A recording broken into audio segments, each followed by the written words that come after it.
ثواني كده بعد اذنك. بصي هنكتب ايه؟ بصي طبق صغير وتحته نقطة، حرف الباء. باء باء باء، اسمه ايه يا لولي؟ باء.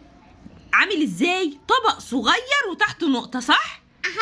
همسحه. تمسحيهوش لما نخلصه ممكن؟ طيب بصي يا لولي، هي الشرطة المايلة الصغيرة دي اسمها حركة الايه؟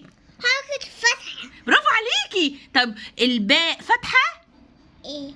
بننطقها ازاي؟ فتحة ايه؟ لا مش ألف، دي باء. باء فتحة باء. باء فتحة باء. باء باء باء. باء باء باء. باء فتحة باء. فتحة بره. فتحة بره. يبقى الباء يا لولي عاملة ازاي؟ شكلها عينها. شكلها عينها. طبق صغير وتحته نقطة. بصي فين حرف الباء؟ اهو. امسحيه بسرعة. قولي لي كلمة كلب. فين يا لولي حرف الباء؟ امسحيه هو بس، هسقف لك قوي. برافو عليكي. اشمعنى ده اللي مسحتيه يا لولي؟ عشان ايه؟ عشان هو ده. عشان هو الطبق اللي كان تحته نقطة، صح؟ امسحي الباقيين ماشي. كلمة عنب. فين حرف الباء يا لولي؟ امسحيه هو بس، امسحي حرف الباء بس. يا شطورة يا كتكوتة. سقف اللولي سقف اللولي. يا نهار ابيض على اللي بيمسح الباقيين. يا ايلان استني بقى عشان تبقي شطورة. دي كلمة بقرة. فين حرف الباء؟ امسحيه لوحده الأول. امسحي حرف الباء. غلط. إيلان امسحي حرف الباء بس، هكتبها لك تاني ماشي؟ قولي حرف الباء اللي هو بيبقى. يا بنت اللذينة.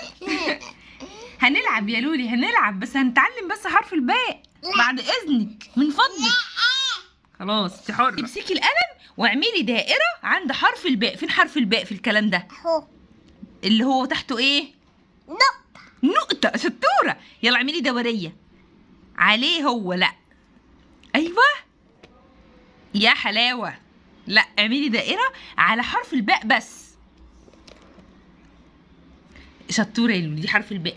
ممكن نمسح حرف الباء بس، تعرفي؟ ايوه. وريني كده. وريني حرف الباء بس الاول وبعدين نمسحيهم كلهم. انت مسحتي حرف الايه يا لولي؟ حرف ده. ليه مسحتيه يا لولي؟ هو ده باء؟ ها غلط يا لولو. لا يا نهار ابيض. يا نهار ابيض. اتفقنا ان حرف الباء طبق صغير وتحته نقطة، صح؟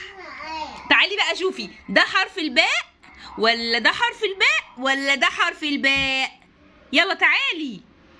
فين في دول اللي تحته نقطة؟ دول. حطي ايدك على اللي تحته نقطة واحدة. فين؟ دول. ده ايه يا لولي؟ ده جواه نقطة. يبقى مش، يبقى ده مش حرف الباء. وده جواه كام نقطة؟ نقطتين. يبقى ده مش حرف الباء. ايوه. لكن ده تحته ايه؟ تحت نقطة. يبقى هو ده حرف الايه؟